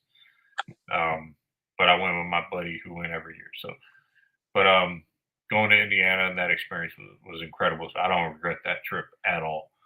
But yeah, I think unfortunately sports are getting to the level of the inner city kids or the poor kids can't compete with it anymore. And that is a hugely unfortunate side effect of our society in today's world. If Derek was still watching, which he hasn't commented in a while, so I'm assuming he had to get off. You know, his daughter plays softball right now, and so he's going through that. You know, and it's not just basketball.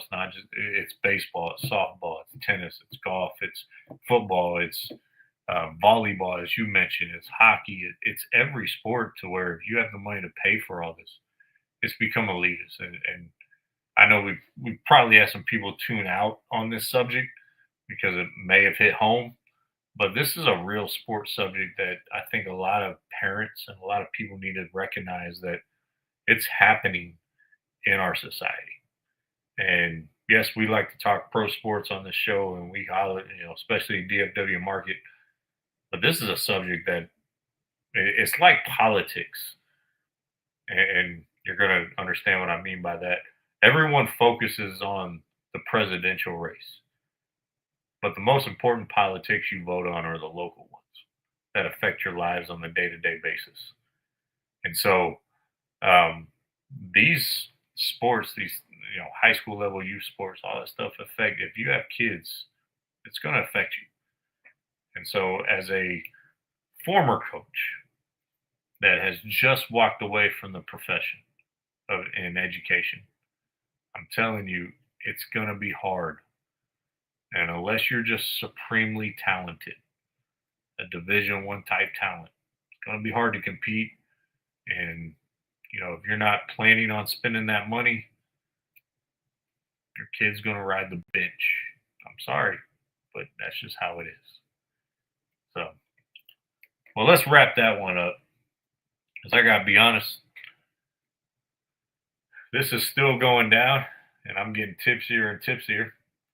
And I think I'm streaming on LinkedIn. So don't hold it against me, LinkedIn. But, anything to add before we wrap up on it? All right. We're out. Nothing? Okay. No adding. All right.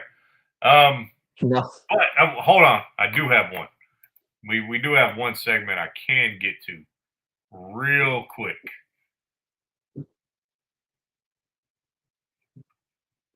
We ain't done this in a while. Oh, yeah. Sports pet peeves.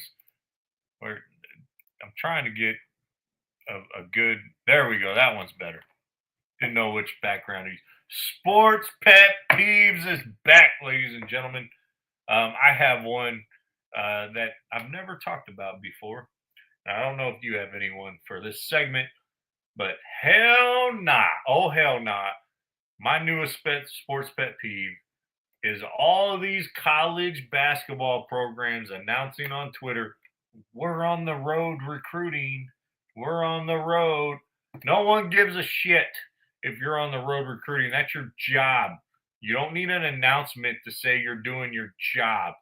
I don't wake up every day posting, I'm going to teach today.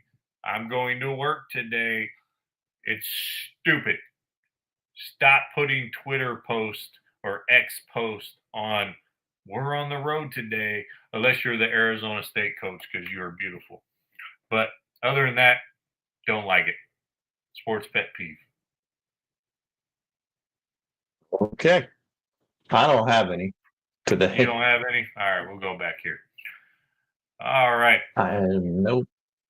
All right. Ladies and gentlemen, 2 hours tonight. It's been a while since we've done a 2-hour show, and we probably could have gone 3 with the amount of content we had ready that we announced at the beginning of the show, but we'll get to some of it next week. It's July. It's a slow sports month.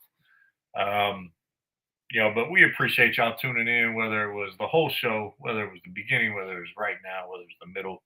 And thank you again for Luis for coming on for the Whiskey Valor Foundation. Great organization there. Yeah. You got anything? All righty. That is it. We will see you guys next week. Hold We'll on. have some No, guests next week. It's not it. It's not it. Have you been to Paris? No. Don't go. No, I know about Paris. I've had too many French friends, so I know about Paris. But you've been to London. Let's get out of the show because you're going to go into a rant about it. So let's get out of the show. No, I was not going to go to rant. I was just going to say you've been to London, though. Yes. I've been to Germany. I've been to London. I've been all over except France.